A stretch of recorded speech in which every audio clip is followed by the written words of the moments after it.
بسم الله الرحمن الرحيم.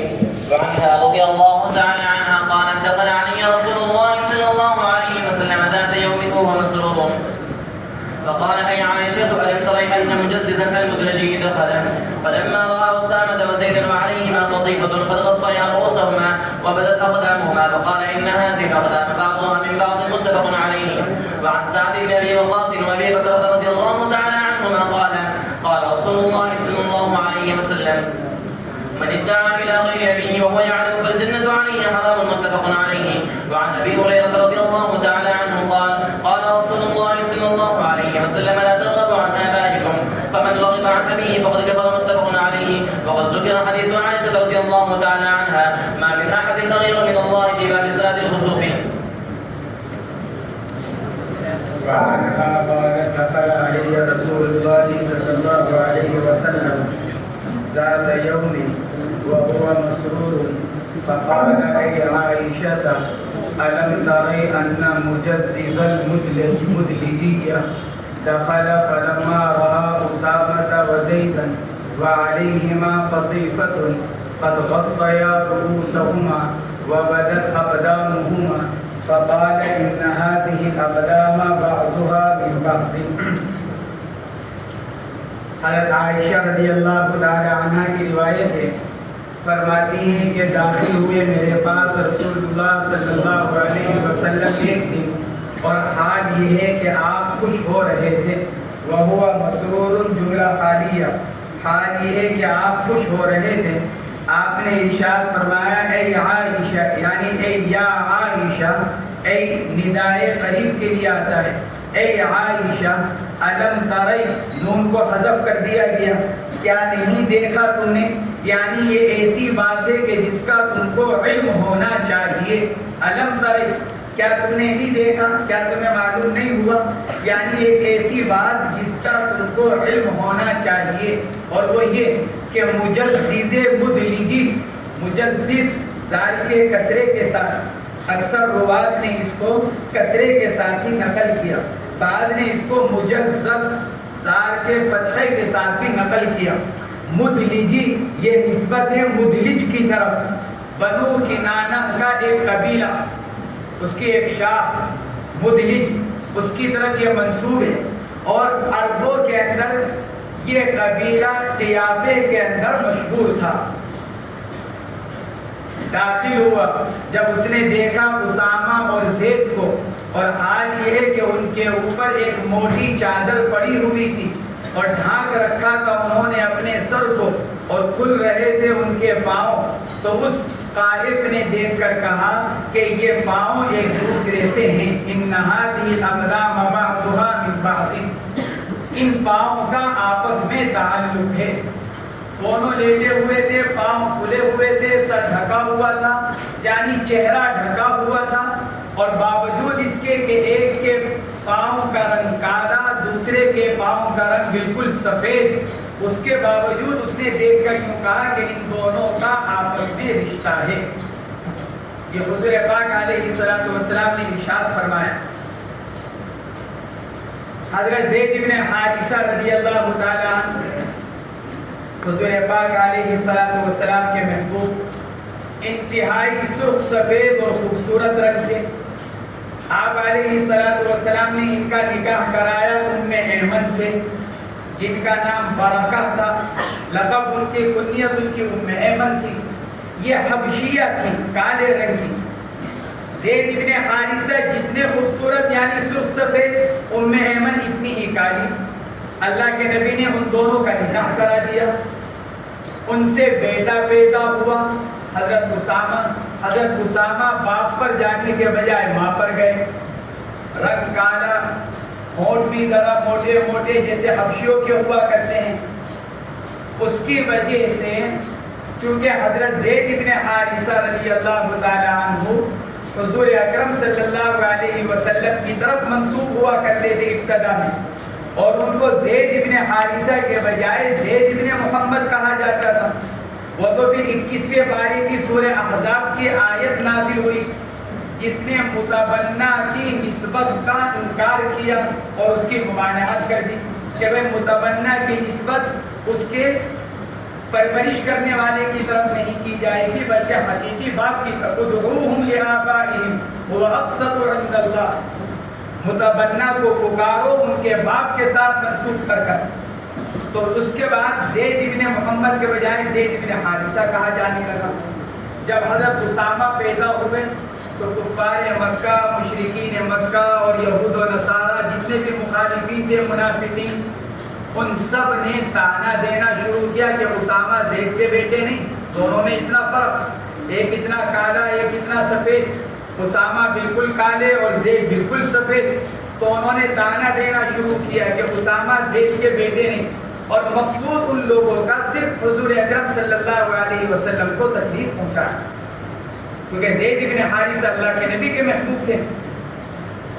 تو ان کا مقصد تھا اللہ کے نبی کو قلبی اور ذہنی تکلیف پہنچانا. آپ علیہ السلام کو اذیت ہوتی تھی، باوجود اس کے کہ آپ یہ جانتے تھے کہ اسامہ زید کے ہی بیٹے ہیں، لیکن ان لوگوں کے دہن دینے سے، الزام لگانے سے حضور پاک علیہ السلام کو تکلیف ہوا کرتی. ایک دن ایک قائف کہا جاتا ہے اس آدمی کو جو آثار و علامت اور قرائن کے ذریعے سے فروع کو اصول کے ساتھ ملا دے. علامتوں کے ذریعے سے، قرائن کے ذریعے سے، یعنی اولاد کو باپ دادا کے ساتھ ملحق کر دے، اس کو قائف کہا جاتا ہے. اہل عرب کے نزدیک قیافہ کی بڑی حیثیت تھی، اور ان کے نزدیک قیافہ اور قائف کا کلام گویا کہ ایسا جیسے منزل من السماء. اگر قائف نے کوئی بات کہہ دی تو وہ غلط نہیں ہو سکتی. ان لوگوں کا عقیدہ یہ تھا، جیسے مومن کا عقیدہ یہ ہے کہ آسمان سے آئی ہوئی بات غلط نہیں ہو سکتی، ایسے ہی اہل عرب کا زمانہ جاہلیت میں یہ عقیدہ تھا کہ قائف کی کہی ہوئی بات غلط نہیں ہو سکتی. تو ایک دن مجزز جو مشہور قائف تھا، عربوں کے اندر معروف اور مشہور تھا، اس نے حضرت اسامہ اور حضرت زید کے پاؤں کو دیکھ کر یہ کہا کہ یہ دونوں باپ بیٹے ہیں.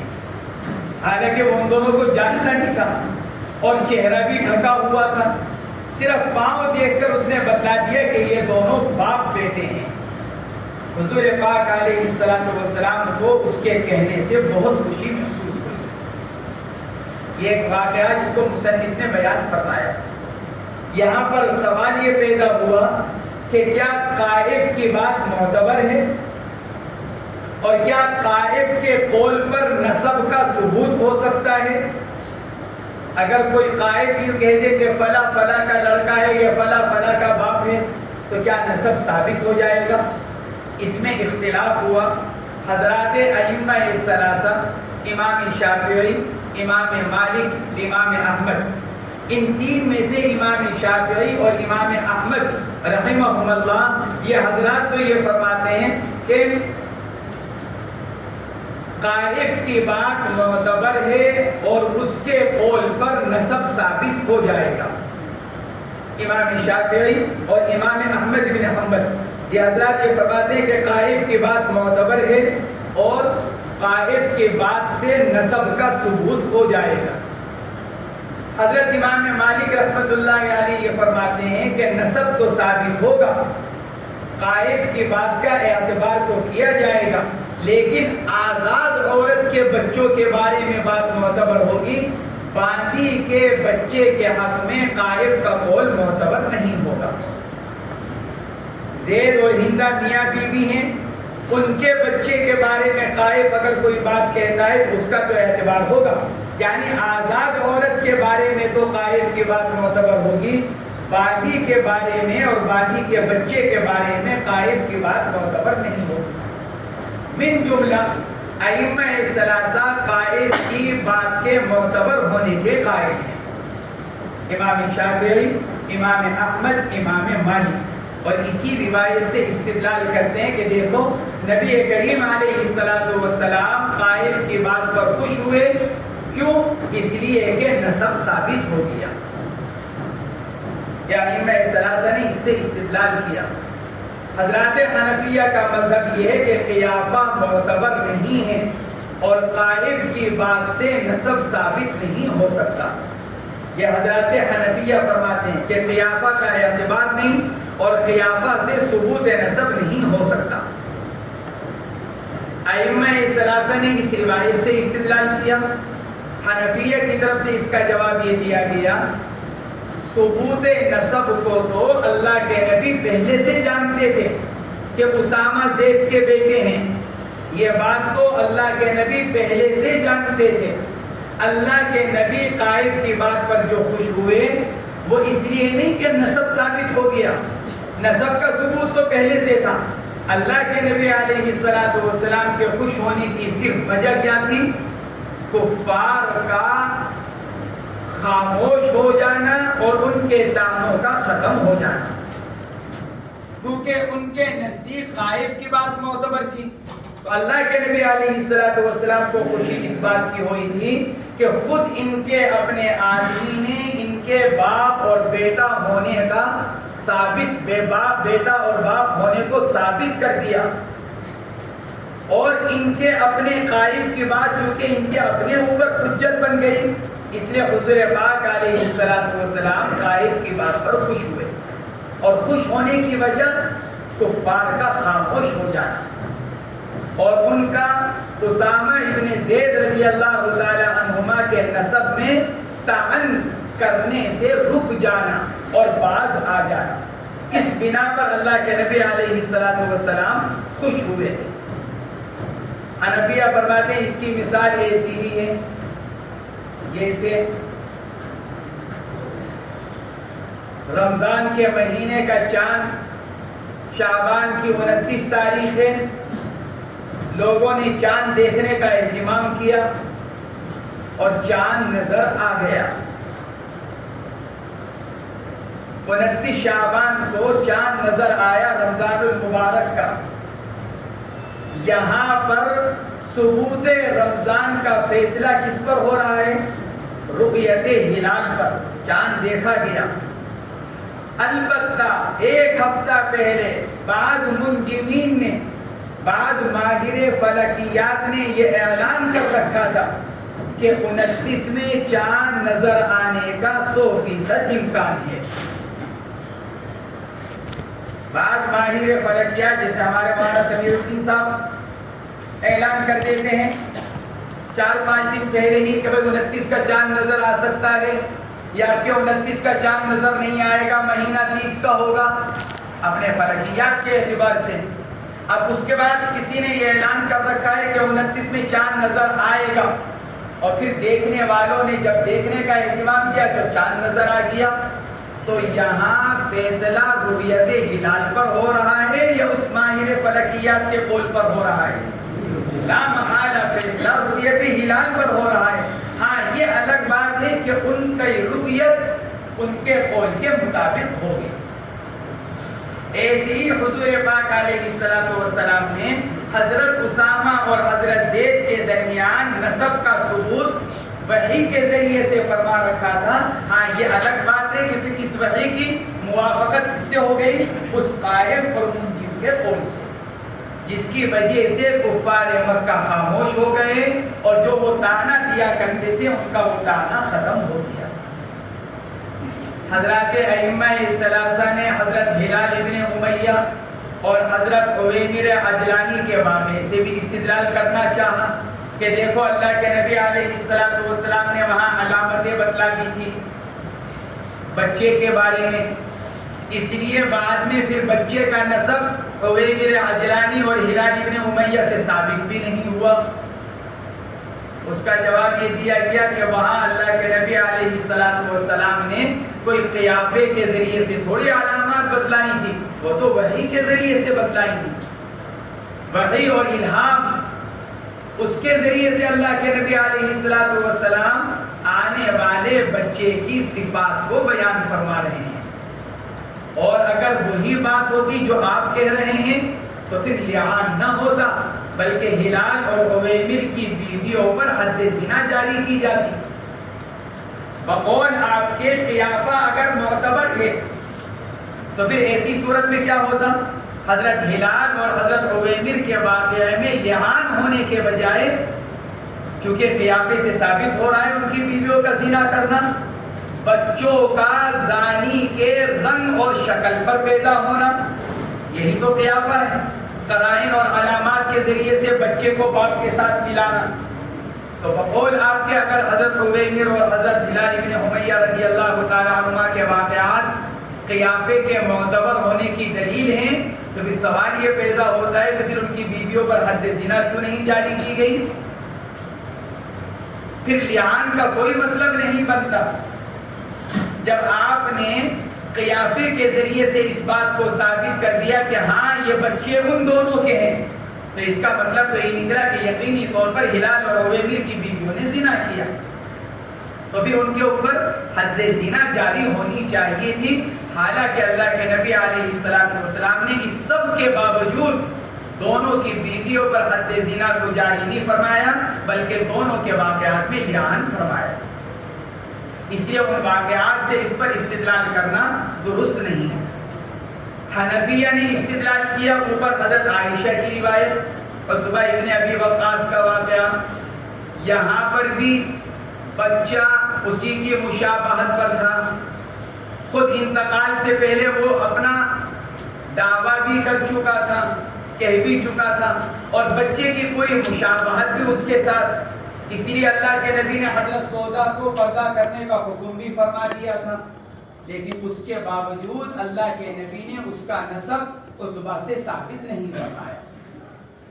اگر قیافہ درست ہوتا تو اللہ کے نبی علیہ السلام اوپر کے واقعے میں، عتبہ ابن ابی وقاص کے واقعے میں بچے کا نسب عتبہ سے ثابت کرتے، زمعہ سے ثابت نہ فرماتے۔ ایسے ہی پچھلی روایت گزری ہے حضرت ابو ہریرہ رضی اللہ تعالی عنہ کی، ایک دیہاتی نے آ کر کہا تھا کہ میری بیوی کے ہاں کالے رنگ کا بچہ پیدا ہوا اور ہمارے ہاں کوئی کالے رنگ کا ہے نہیں، تو وہاں پر بھی اگر قیافہ معتبر ہوتا تو اللہ کے نبی علیہ السلام اعرابی کی بات کو قبول فرما لیتے اور بچے کا نسب نفی فرما دیتے، بچے کے نسب کی نفی فرما دیتے، لیکن وہاں پر بھی اللہ کے نبی علیہ السلام نے اعرابی کی بات کو قبول نہیں فرمایا، باوجود اس کے کہ علامتیں پائی جا رہی ہیں، لیکن اس کے باوجود اللہ کے نبی نے اعرابی کی بات کو قبول نہیں فرمایا۔ تو ان واقعات سے اور روایات سے حضرات حنفیہ نے استدلال کیا۔ اگلی روایت حضرت سعد بن ابی وقاص اور حضرت ابو بکر رضی اللہ تعالی عنہما کی، چونکہ قذف کے اندر، لعان کے اندر نسب کی نفی پائی جاتی ہے،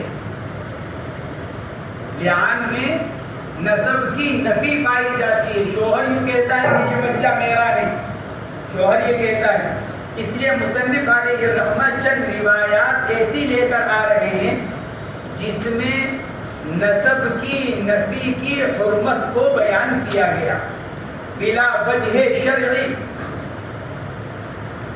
انتفاع نسب کی حرمت کو بیان کیا جا رہا ہے، اس کی غلظت اور اس کی شدت اس کو بیان کیا گیا۔ فرماتے ہیں کہ رسول اللہ صلی اللہ علیہ وسلم نے ارشاد فرمایا، من ادعا الی غیر ابی، ادعا اپنے آپ کو باپ کے علاوہ کسی اور کی طرف منسوب کرنا، اسی کو دعوہ کہا جاتا ہے، دال کا کسرہ، دعوۃ نسب کا دعویٰ کرنا، کسی اور کے بارے میں باپ ہونے کا اقرار کرنا، اور دعویٰ دال کے فتحے کے ساتھ، یہ دعوت الی اسلام پر بھی بولا جاتا ہے اور دعوت الی الطعام پر بھی بولا جاتا ہے، دال کے فتحے کے ساتھ دعوت الی اسلام، دعوت الی الطعام، لیکن دعوت دال کا کسرہ اس کے معنی ہے اپنے آپ کو کسی غیر کی طرف منسوب کرنا۔ تو من ادعا الی غیر ابی، جس نے منسوب کیا اپنے آپ کو اپنے باپ کے علاوہ کی طرف، اور حال یہ ہے کہ وہ اس بات کو جانتا ہے کہ فلاں میرا باپ نہیں ہے۔ ایک آدمی یوں کہہ رہا ہے کہ میں زید کا بیٹا نہیں، میں تو عمر کا بیٹا ہوں، حالانکہ اس کو معلوم ہے کہ وہ زید کا بیٹا ہے، لیکن دنیاوی مفاد، دنیاوی اغراض، یا اپنے آپ کو ذرا اونچے نسب کا بتلانے کے لیے، جیسے بہت سے لوگ اپنے ID میں, اپنی سرکاری کاغذات میں اپنا نسب, اپنا خاندان, اپنی برادری تبدیل کر دیتے ہیں. وَهُوَ يَعْلَمُ, اور حال یہ ہے کہ وہ جانتا ہے. فَالْجَنَّةُ عَلَيْهِ حَرَامٌ, ایسے آدمی کے اوپر جنت حرام ہے. فَالْجَنَّةُ عَلَيْهِ حَرَامٌ, ایمان والا ہے, ایمان والا ہونے کے بعد اپنے آپ کو غیر عبادت کی طرف منسوب کر رہا ہے, تو ہمیشہ ہمیشہ کے لیے جنت کیسے حرام ہو جائے گی؟ اس لیے کہ ہمیشہ کے لیے جنت کا حرام ہونا یہ تو غیر ایمان والے کے لیے ہے. اللہ رب العزت نے فیصلہ فرما رکھا ہے, ان اللہ لا یغفر ان یشرک بہ ویغفر ما دون ذلک لمن یشاء. اللہ کا تو فیصلہ ہے. تو پھر جب ایمان والا ہے اور وہ اس کی طرف سے ایک بد عملی پائی گئی, تو محض اس بد عملی کی وجہ سے ہمیشہ کے لیے جنت کیسے حرام ہو جائے گی؟ اس کا ایک جواب تو یہ دیا گیا کہ یہ بطور تشدید اور تغلیظ فرمایا گیا. اس فعل کی غلظت کو, حرمت کی شدت کو بیان کرنے کے لیے یہ فرمایا جا رہا ہے. دوسرا جواب یہ دیا گیا کہ یہ حدیث پاک اور آگے آنے والی روایات بھی محمول ہیں مستحل کے اوپر, یعنی اس آدمی کے اوپر جو اپنے باپ کے علاوہ کی طرف اپنے آپ کے منسوب کرنے کو حلال سمجھ رہا ہو. تو چونکہ حرام کو حلال سمجھنا کفر ہے, اس لیے فرمایا جا رہا ہے کہ اس کے لیے ہمیشہ جنت حرام ہوگی. چونکہ مستحل کافر ہے, اس لیے اس کے حق میں یہ فرمایا جا رہا ہے فَالْجَنَّةُ عَلَيْهِ حَرَامٌ. اور تیسرا جواب یہ دیا گیا کہ یہاں پر جو یہ فرمایا جا رہا ہے کہ اس کے لیے جنت حرام ہے, یعنی اول وقت میں جب نیک لوگوں کو ابتدا میں جنت میں بھیجا جائے گا حساب و کتاب کے بعد, تو اس کو ان سابقین کے ساتھ جنت میں نہیں بھیجا جائے گا. سابقین کے جنت میں جانے کے وقت میں جنت اس کے اوپر حرام ہوگی. پھر بعد میں جب یہ اپنے گناہ کی سزا بھگت لے گا, پھر اللہ رب العزت بعد میں اس کو جنت میں داخل فرمائے گا.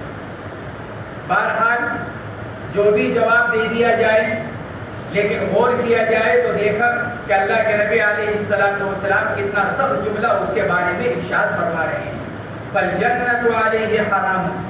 اور اگلی روایت کے اندر تو اس کو کفر قرار دیا گیا.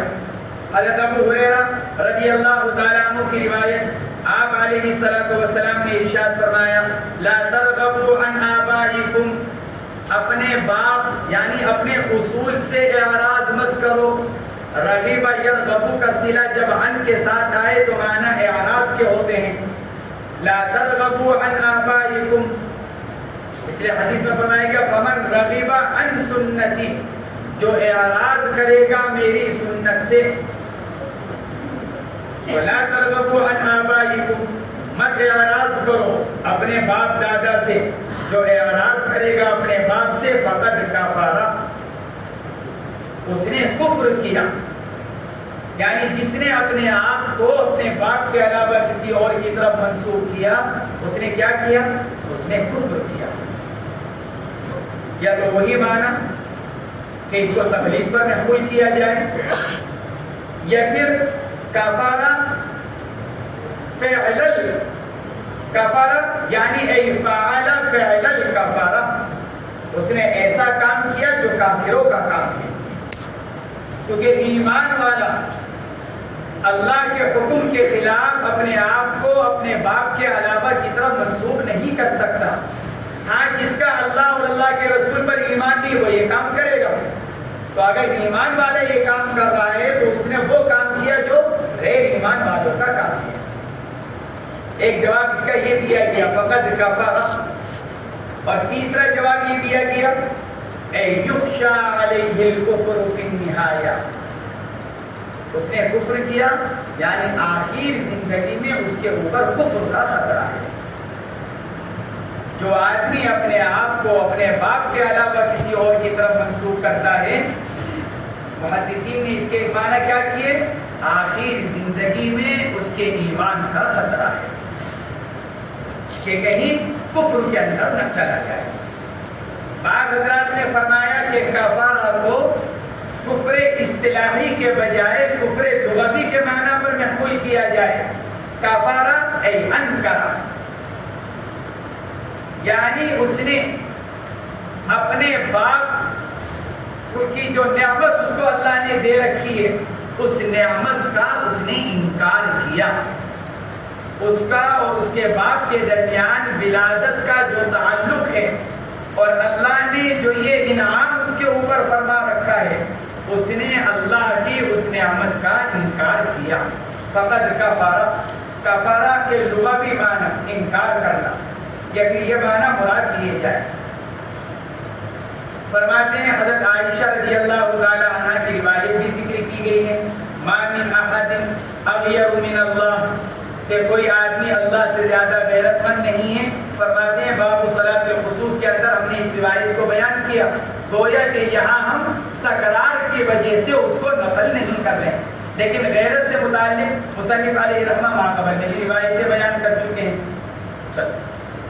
الفصل الثاني عن ابي هريره رضي الله تعالى عنه انه سمع النبي صلى الله عليه وسلم يقول لما نزلت آية الملامعة ايما امرأة ادخلت على قوم من ليس منهم فليست من الله في شيء ولن يدخلها الله جنته وايما رجل جحد ولده وهو ينظر اليه احتجب الله منه وفضحه على رؤوس الخلائق في الاولين والاخرين رواه ابو داود والنسائي والدارمي۔ کی روایتوں میں چونکہ بچے کے بارے میں وعید تھی کہ کوئی بچہ اپنے آپ کو اپنے ماں باپ کے علاوہ کسی اور کی طرف منسوب کرے، اس کے بارے میں روایتیں تھی، اس لیے اس فصل ثانی کے اندر مصنف وہ روایت لے کر آ رہے ہیں جس میں ماں باپ کے لیے وعید آئی ہے۔ ماں یا باپ، مرد یا عورت کسی ایسے بچے کے بارے میں اپنا ہونے کا اقرار کریں جو ان کا نہیں ہے۔ فرماتے ہیں حضرت ابو ہریرہ رضی اللہ تعالیٰ عنہ کہ انہوں نے حضور پاک علیہ السلام کو فرماتے ہوئے سنا جب آیت ملاعنہ نازل ہوئی، والذین یرمون ازواجہم، 18ویں پارے کی سورہ نور کی آیت ہے، ایما امرأة ادخلت علی قوم من لیس منہم فلیست من اللہ فی شیء ولن یدخلها اللہ جنتہ، جو عورت داخل کرے گی کسی قوم پر اس کو جو ان میں سے نہ ہو۔ ہندا کا نکاح ایک خاندان میں ہوا ہے زید کے ساتھ، پھر اس کے بعد ہندا کے حالات بگڑ گئے اور ایک دوسرے مرد سے جو اس خاندان سے تعلق ہی نہیں رکھتا اس سے زنا کاری کرائی اور زنا کاری کرائی اور اس سے بچہ پیدا ہوا۔ حقیقت میں وہ بچہ اس زانی کا ہے، شوہر تو موجود ہی نہیں ہے، کہیں گیا ہوا ہے ملازمت پر لمبی، اگرچہ شریعت تو یوں کہتی ہے کہ بچہ شوہر کا قرار پائے گا، لیکن عورت تو جانتی ہے کہ در حقیقت بچہ کس کا ہے۔ وہ تو شریعت نے بچے کے نسب کو بگاڑ سے بچانے کے لیے یہ فرمایا کہ بچہ کس کا، الولد للفراش، بچہ شوہر کا، جب تک نکاح قائم ہے عورت کے ہاں پیدا ہونے والا بچہ اس کے شوہر کی طرف منسوب ہوگا تاکہ بچے کا نسب خراب نہ ہو جائے اور بچہ ولد الزنا اور حرامی قرار نہ پائے۔ لیکن عورت تو جانتی ہے کہ بچہ فلاں کا ہے، اب وہ زبردستی اس دوسرے کے بچے کو کس میں داخل کر رہی ہے، اس خاندان کے اندر۔ فرمایا ایما امرأۃ ادخلت علی قوم من لیس منہم، جس عورت نے داخل کیا کسی قوم پر اس بچے کو جو ان میں سے نہ ہو، فلیست من اللہ فی شیء، نہیں ہے وہ اللہ کے نزدیک کسی درجے میں، یعنی اللہ کے نزدیک اس کی کوئی حیثیت نہیں، نہ اس کا دین میں کوئی حصہ، نہ اللہ کی رحمت میں اس کا کوئی حصہ۔ وَلَن يُدْخِلَهَا اللَّهُ جَنَّتَهُ، اور اللہ ہرگز اس کو اپنی جنت میں داخل نہیں فرمائیں گے۔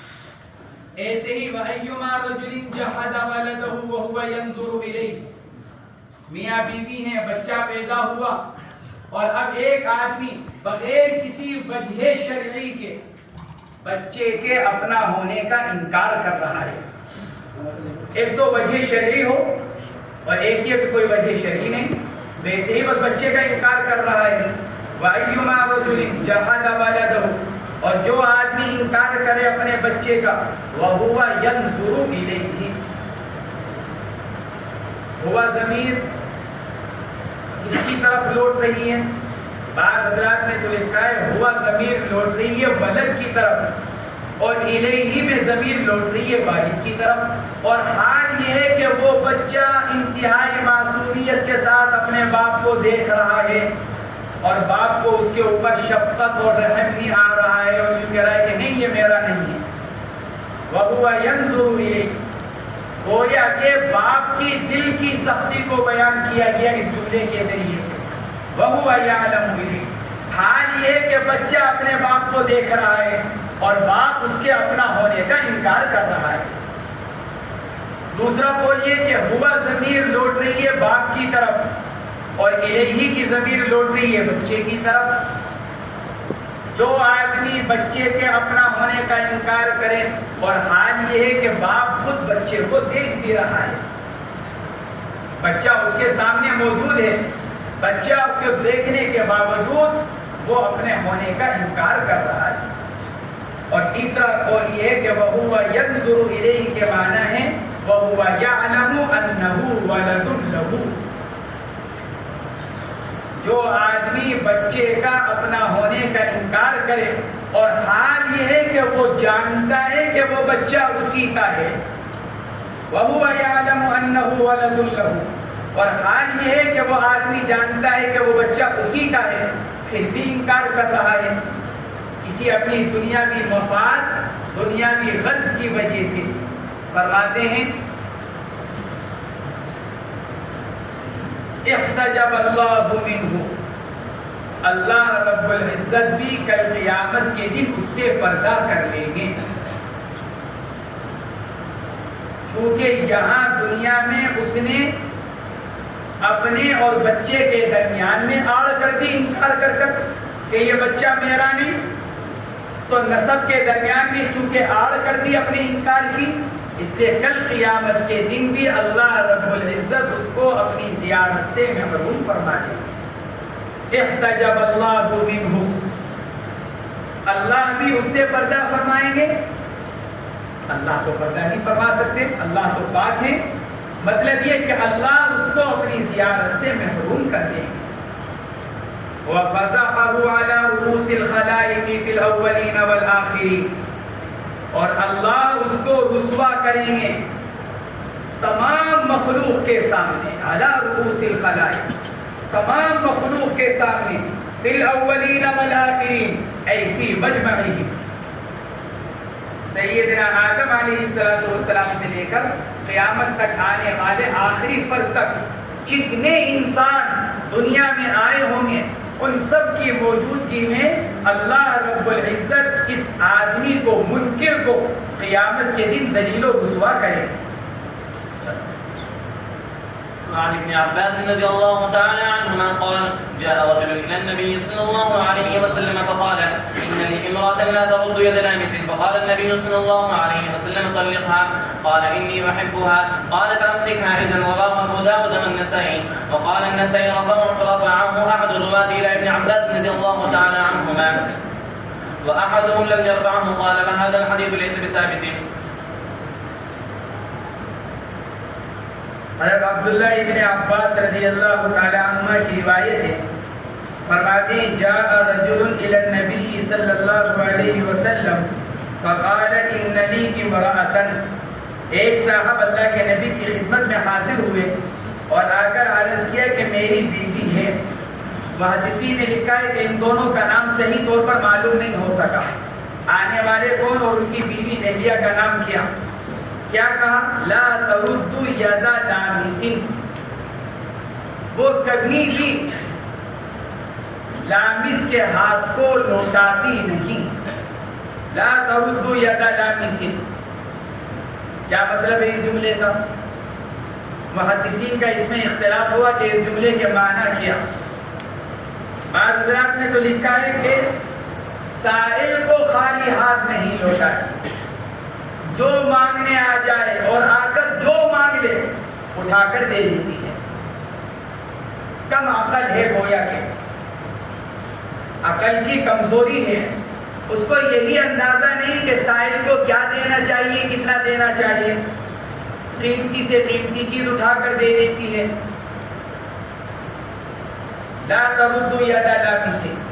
امام احمد بن حنبل اور امام اصمعی ان حضرات سے اس کے یہی معنی نقل کیے گئے کہ سائل کو خالی ہاتھ نہیں لوٹاتی.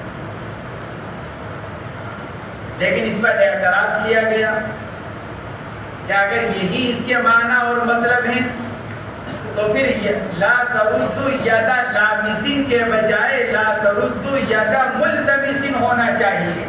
التماس طلب کرنے والا, التماس طالب مانگنے والا. آدمی کہتا ہے نا میں آپ سے ملتمس ہوں, یعنی آپ سے طلبگار ہوں, آپ سے فلاں چیز کا مطالبہ کرتا ہوں. تو اس پر یہ اعتراض ہوا کہ پھر لامس کے بجائے لفظ ملتمس ہونا چاہیے. دوسرا قول یہ کہ لا تردوا ید لامس, اس سے مراد زنا اور فحش کاری. جو چاہے آ کر اس سے بدکاری کر لے, یہ کسی کو منع نہیں کرتا. لا تردوا ید لامس, زنا مراد, بدکاری زناکاری یعنی ہر ایک کی بری خواہش کو پورا کر دیتی ہے. ابو عبید قاسم ابن سلام, علامہ ابن الاعرابی, امام خطابی, ان حضرات سے یہی معنی اس کے نقل کیے گئے. امام نسائی نے تو باقاعدہ اس روایت کے اوپر باب قائم کیا, باب النکاح بالزانیہ. اس روایت کے اوپر امام نسائی نے یہ باب قائم کیا, النکاح بالزانیہ, آدمی کا زانیہ سے نکاح کرنا, زانیہ کو نکاح میں رکھنا. علامہ شامی علیہ الرحمہ کا رجحان بھی اسی معنی کی طرف ہے, اور انہوں نے بھی اس کو زنا پر ہی محمول کیا ہے. علامہ ابو بکر جساس رازی رحمۃ اللہ علیہ کا رجحان بھی یہی ہے کہ اس کا مطلب کیا, زناکاری, بدکاری, اور مطلب یہی کہ جو چاہے آ کر اس سے بدکاری کر لے, یہ کسی کو بدکاری کرنے سے نہیں روکتی. تیسرا قول یہ ہے کہ لا تردوا ید لامس, مراد زنا نہیں بلکہ دواعی زنا. کوئی آ کر اس کو چھو لے کچھ نہیں کہتی, کوئی آ کر اس کا ہاتھ پکڑ لے کچھ نہیں کہتی, یہ دواعی جماع, زنا نہیں بلکہ دواعی جماع. تیسرا قول اس کے بارے میں یہ ہے. سوال یہ پیدا ہوتا ہے, پہلا جو مطلب بیان کیا گیا وہ تو ختم ہو گیا, کیونکہ وہاں کہا گیا کہ لامس کے بجائے پھر ملتمس کا لفظ ہونا چاہیے. تو اب آگے دو ہی مطلب باقی بچے, اور دونوں ہی خراب ہیں. چاہے زنا مراد لیا جائے چاہے دواعی زنا مراد لیے جائے. پھر حضور پاک علیہ الصلوۃ والسلام آگے کیوں ارشاد فرما رہے ہیں ہم سکھا. آپ نے پہلے تو ارشاد فرمایا طلقھا, ارے بھائی جب اس کا یہ حال ہے تو اس کو طلاق دے دو. فقال انی احبها, عرض کے حضرت محبت بہت ہے اس سے.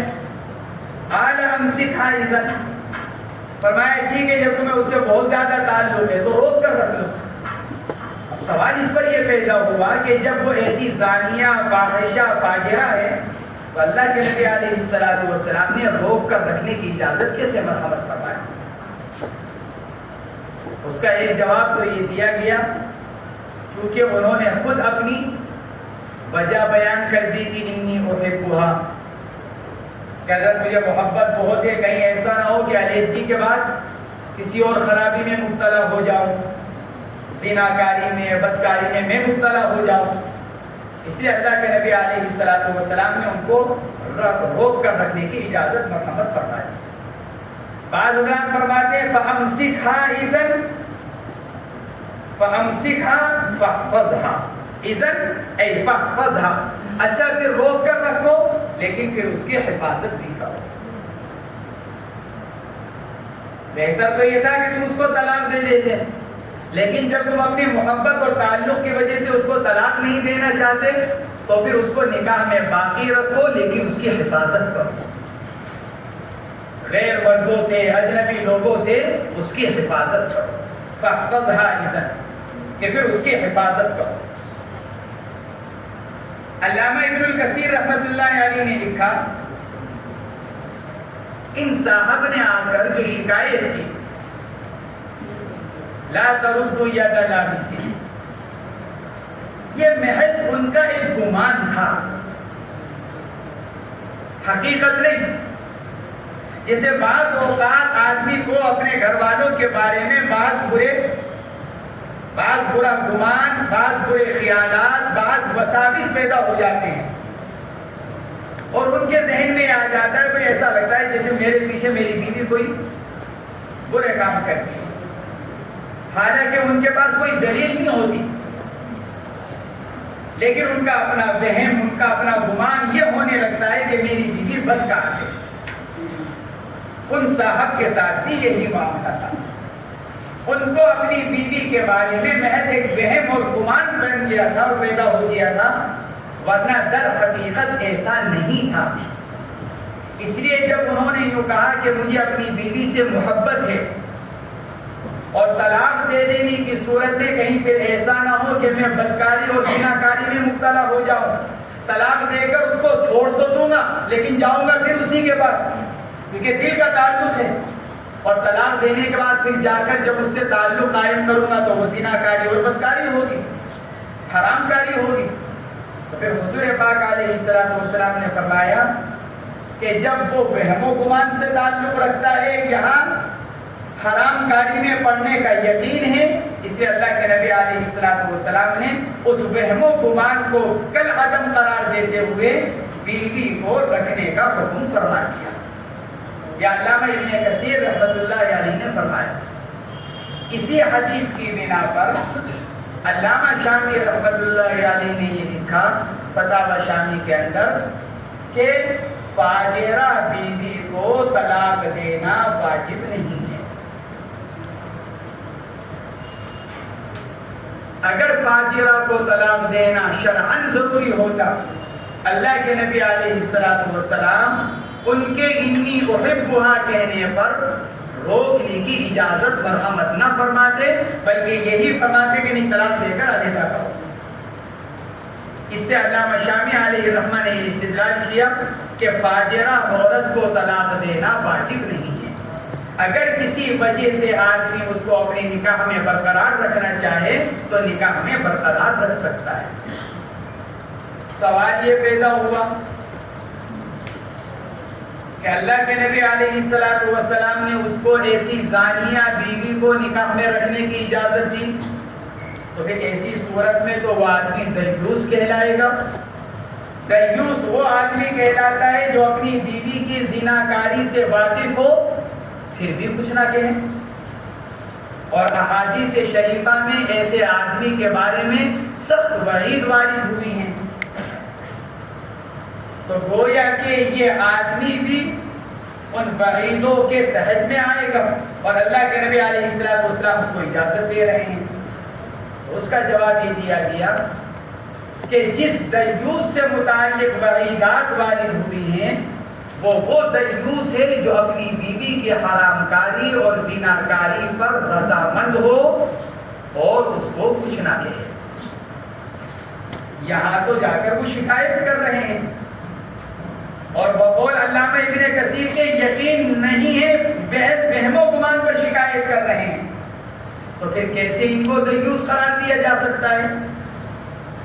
دیوس تو جب ہوتے جب یہ جانتے بوجھتے اس کو اپنے نکاح میں رکھتے اور ان کو اس سے کوئی شکایت پیدا نہ ہوتی۔ یہاں تو ان کو شکایت پیدا ہو رہی ہے اور اس کا معاملہ اللہ کے نبی علیہ السلام کی عدالت میں اور خدمت میں لے کر جا رہے ہیں، تو پھر کیسے ان کے اوپر دیوس سے متعلق وعیدات وارد ہو سکتی ہیں؟ وہ تو اس دیوس سے متعلق ہے جو بیوی کے حرام کاری پر رضامند ہو۔ فرماتے ہیں قال انی احبها، عرض کیا یا رسول اللہ میں تو اس سے محبت رکھتا ہوں۔ قال فامسکها اذن، فرمایا ٹھیک پھر اس کو روک کر رکھو، لیکن پھر کیا کرو؟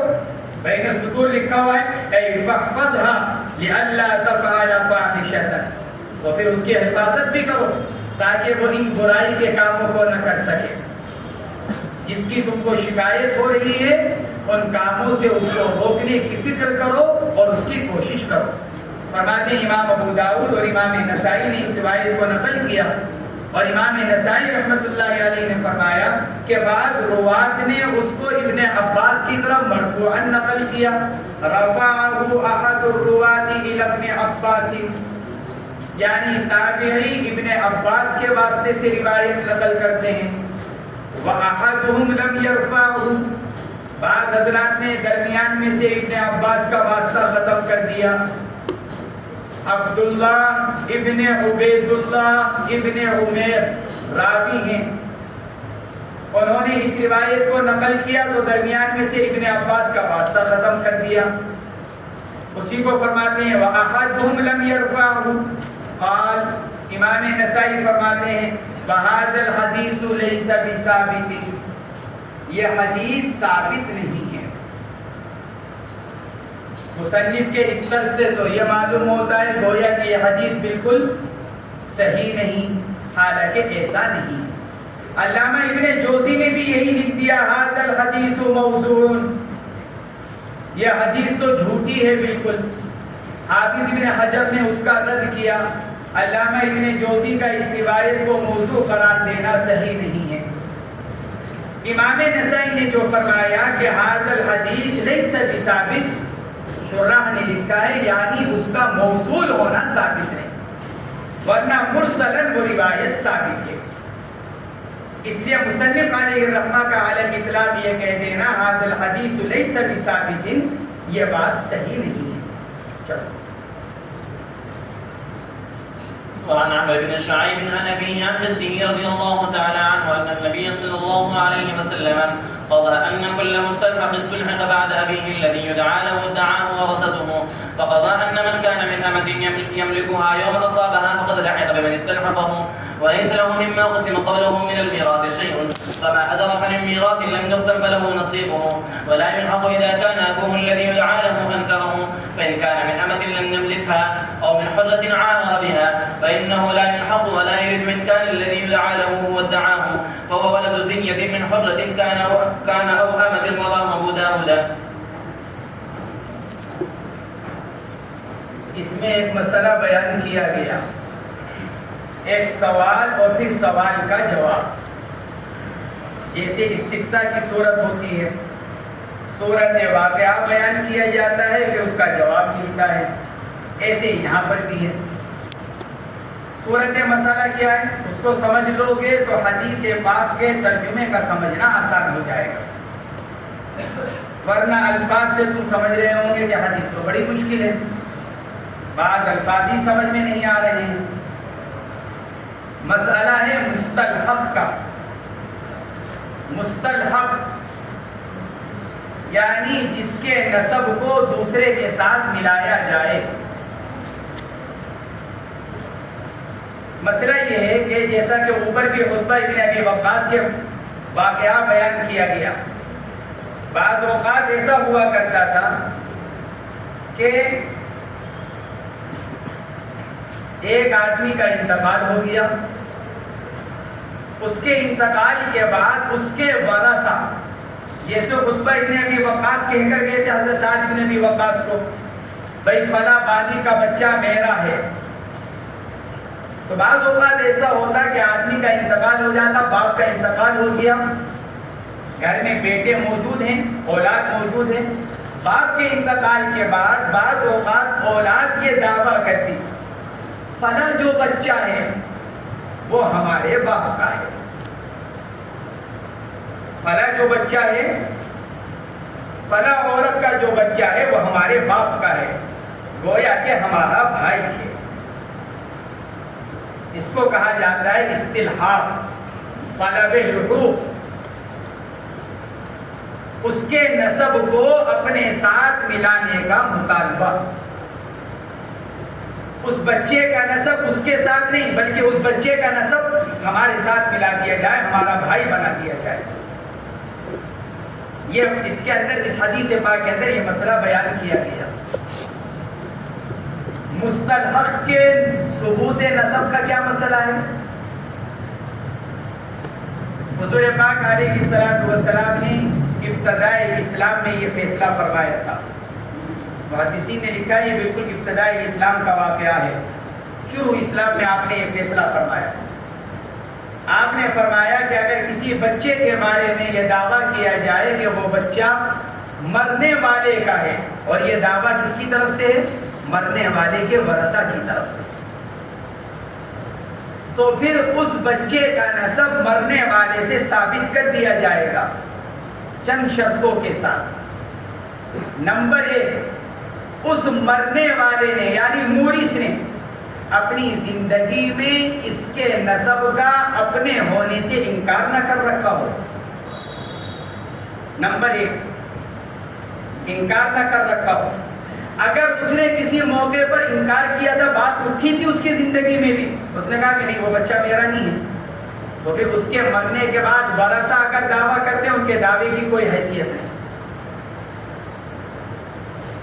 نمبر 2، اس بچے کا باپ کوئی اور معروف اور مشہور نہ ہو۔ نمبر 3، ان ورثہ کے دعویٰ کرنے سے پہلے ابھی میراث تقسیم نہ ہوئی ہو۔ اگر میراث تقسیم ہو چکی ہے پھر دعویٰ کیا جا رہا ہے تو نسب تو ثابت کر دیا جائے گا، لیکن اب میراث میں سے اس کو کچھ نہیں ملے گا۔ اور اگر ابھی میراث تقسیم نہیں ہوئی اور اس سے پہلے ورثہ دعویٰ کر رہے ہیں کہ فلاں بچہ ہمارے باپ کا ہے، تو اب یہ دیکھا جائے گا سارے ورثہ دعویٰ کر رہے ہیں، یہ باز کر رہے ہیں۔ اگر سارے ورثہ نے مل کر دعویٰ کیا ہے تو بچہ کل ترکے میں وارث بنے گا۔ مثلا 3 بیٹے ہیں، ایک بیٹی ہے، چاروں نے مل کر کہا زید جو فلاں بچہ ہے وہ ہمارے باپ کا ہے، تو اب 3 بیٹوں کے بجائے 4 بیٹے ہو گئے، اور ایک بیٹی اب سارا ترکہ ان کے درمیان تقسیم کیا جائے۔ لیکن اگر بعض ورثہ دعویٰ کر رہے ہیں، 3 بیٹوں میں سے 2 نے دعویٰ کیا، ایک بیٹا اور ایک بیٹی انکار کر رہے ہیں، نہیں جی ہمارے باپ کا نہیں ہے، ہمارا بھائی نہیں، 2 بیٹے کہہ رہے ہیں کہ نہیں ہمارے باپ کا ہے، تو حضرات فقہاء کرام فرماتے ہیں اس کو جو ترکے میں سے حصہ ملے گا وہ صرف ان 2 مدعی کے حصے میں جو آ رہا ہے اس میں سے دیا جائے گا۔ جو 2 انکار کر رہے ہیں ان کے حصے کا جو ترکہ ہے اس میں سے اس مستلحق کو میراث نہیں ملے گی۔ ارے مسئلہ سمجھ میں آیا؟ عبارت دیکھو، ترجمہ دیکھو۔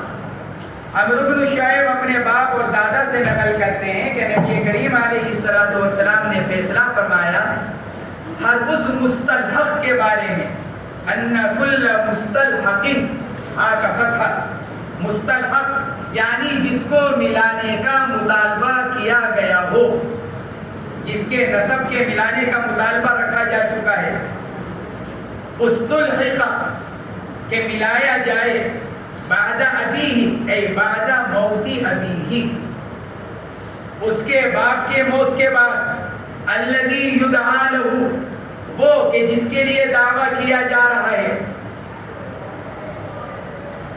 جس کا انتقال ہو چکا ہے، اس کی موت کے بعد اس کے حق میں دعویٰ کیا جا رہا ہے، ادعاہ ورثتہ، اور دعویٰ کرنے والے کون؟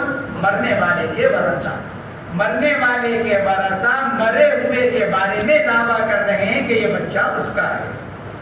فقضا، تو اللہ کے نبی نے فیصلہ فرمایا، ان من کان من امۃ یملکها، باندی کا بچہ ہے کہ جو ہو باندی سے اور وہ اس باندی کا مالک ہو اس کے بچے کی پیدائش کے بعد ان من کان من امد یملکها یوم اصابها، آزاد عورت کے بچے کے بارے میں تو دعویٰ نہیں ہو سکتا، اس لیے کہ اس کا تو شوہر موجود ہوگا۔ اس لیے ہم نے شرط لگائی تھی کیا، ایسے بچے کے بارے میں دعویٰ کیا جا رہا ہو جس کا باپ معروف اور مشہور نہ ہو۔ اگر ایسی عورت کے بچے کے بارے میں دعویٰ کر رہا ہے ورثہ جو شادی شدہ ہے، تو سوال ہی پیدا نہیں ہوتا ان کے دعوے کے قبول کرنے کا، کیونکہ شریعت کا تو فیصلہ ہے الولد للفراش، شادی شدہ عورت کا بچہ تو کس کا، اس کے شوہر کا، کوئی دوسرا دعویٰ کرے کوئی فرق نہیں پڑتا۔ اس لیے فرمایا ان من کان من امتی، وہ بچہ کس کا، بادی کا، ایک بادی کے ہاں بچہ پیدا ہوا، اور اب اس کے بارے میں وہ مرنے والے کے ورثہ یوں کہہ رہے ہیں کہ وہ بچہ ہمارے مورث کا، اس نے اس سے جماع کیا تھا، جیسے عتبہ ابن ابی وقاص کا مسئلہ اوپر گزرا ابھی واقعہ، یملکها یوم اصابها، یہ ایک اور شرط، بشرطے کہ ایسی باندی کے ہاں پیدا ہونے والے بچے کا اپنے مورث کے ہونے کا دعویٰ کر رہے ہوں جس باندی کا وہ مرنے والا بوقت ولادت مالک تھا۔ یہ نہیں کہ باندی کسی دوسرے کی دعویٰ وہ کر رہا ہے، نہیں، جس وقت مورث کا انتقال ہوا اس وقت وہ اس کا مالک بھی تھا۔ یوم اصابها فقد لحق بمن استلحقه، تو مل جائے گا اس بچے کا نسب اس آدمی کے ساتھ جس کے ساتھ ملانے کا مطالبہ کیا گیا۔ وَلَيْسَ لَهُ مِمَّا قُسِمَ قَبْلَهُ مِنَ الْمِيرَاثِ شَيْءٌ، اب اگر یہ دعویٰ میراث کی تقسیم کے بعد کیا جا رہا ہے تو اس بچے کو میراث میں سے کچھ نہیں ملے گا، نسب تو ثابت ہو جائے گا لیکن میراث میں سے کچھ نہیں دیا جائے گا، کیونکہ میراث اس کے بیٹا ثابت ہونے سے پہلے ہی تقسیم کی جا چکی ہے۔ اسی کو فرمایا وَلَيْسَ لَهُ مِمَّا قُسِمَ قَبْلَهُ مِنَ الْمِيرَاثِ شَيْءٌ، ہاں وَمَا أَدْرَكَ مِن مِيرَاثٍ لَمْ يُقْسَمْ فَلَهُ نَصِيبُهُ، ہاں جو پائے میراث میں سے جس کو بھی تقسیم نہیں کیا گیا تو اس میں اس کا حصہ لگے گا۔ وَلَا يُلْحَقُ إِذَا كَانَ أَبُوهُ الَّذِي يُدْعَى لَهُ أَنْكَرَهُ، پہلی شرط کیا لگائی تھی، مرنے والے نے زندگی میں اس کا انکار نہ کیا ہو، اسی شرط کو بطور نفی بیان کر رہے ہیں، اور نہیں ملایا جائے گا نسب جبکہ اس باپ نے جس کے نسب کا دعویٰ کیا جا رہا ہے، جس سے نسب کا دعویٰ کیا جا رہا ہے اس نے زندگی میں انکار کر رکھا ہو۔ اگر اس نے زندگی میں انکار کر دیا تھا پھر ورثہ کے دعوے کا کوئی اعتبار نہیں ہوگا۔ فَإِن كَانَ مِنْ أَمَةٍ لَمْ يَمْلِكْهَا، فرماتے ہیں اور اگر کوئی ایسی باندی کے بچہ ہونے کا دعویٰ کر رہے ہیں جس باندی کا مورث مالک نہیں تھا، یعنی غیر کی باندی، او حرۃ عاہر بها، یا ورثہ کی طرف سے کسی آزاد عورت کے بچے کے بارے میں دعویٰ ہو رہا ہے کہ ہمارے مورث نے اس سے زنا کیا تھا، فَإِنَّهُ لَا يُلْحَقُ وَلَا يَرِثُ، تو ایسی صورت میں نہ بچے کا الحاق ہوگا نہ بچہ وارث بنے گا۔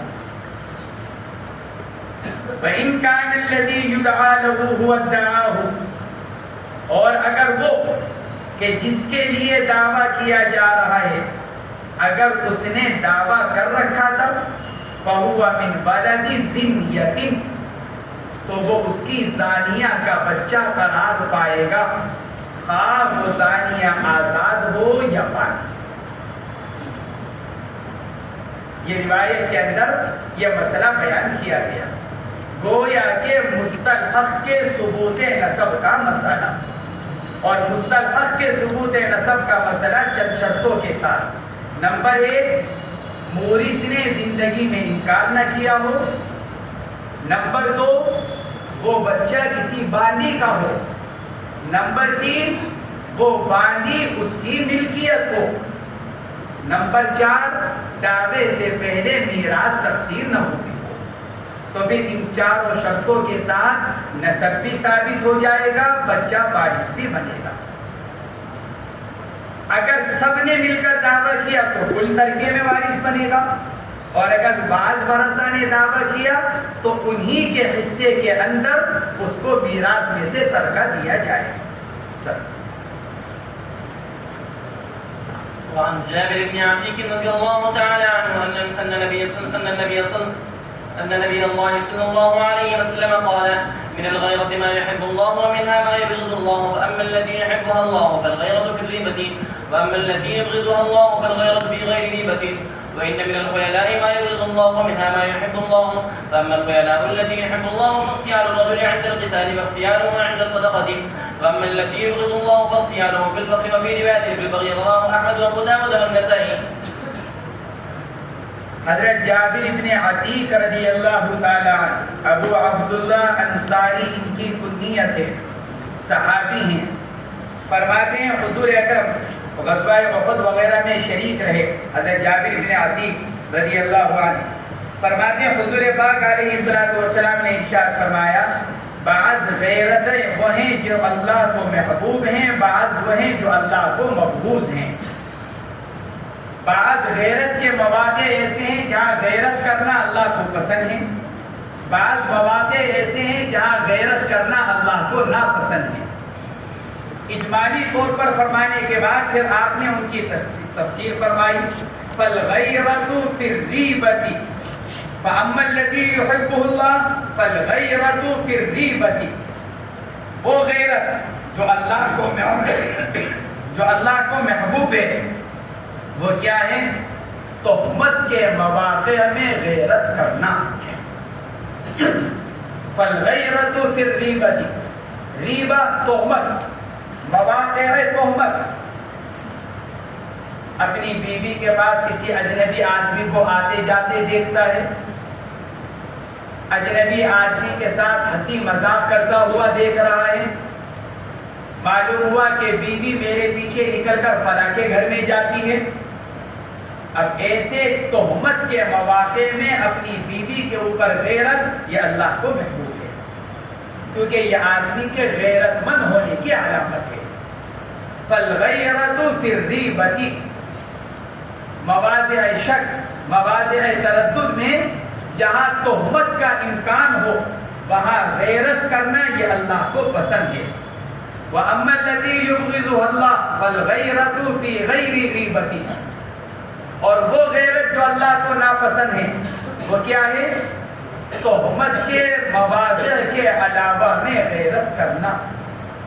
کسی طرح کا کوئی برائی نہیں ہے عورت کے اندر، کسی طرح کا کوئی شک شبہ نہیں ہے، اس کے باوجود اپنی عورت کے بارے میں برا خیال، تو یہ غیرت نہیں کہلائے گا بلکہ یہ اس کے حق میں بدگمانی کہلائے گی، اور بدگمانی حرام ہے، اس لیے ایسی غیرت اللہ کو ناپسند ہے۔ وہ غیرت جس کے قرائن پائے جائیں، علامات پائی جائیں، وہ اللہ کو پسند، لیکن ایسی غیرت جس کے کوئی قرینہ موجود نہیں، جس کی کوئی علامت موجود نہیں، تو اس کو تو سوء ظن قرار دیا جائے گا، اور سوء ظن اللہ کو پسند نہیں۔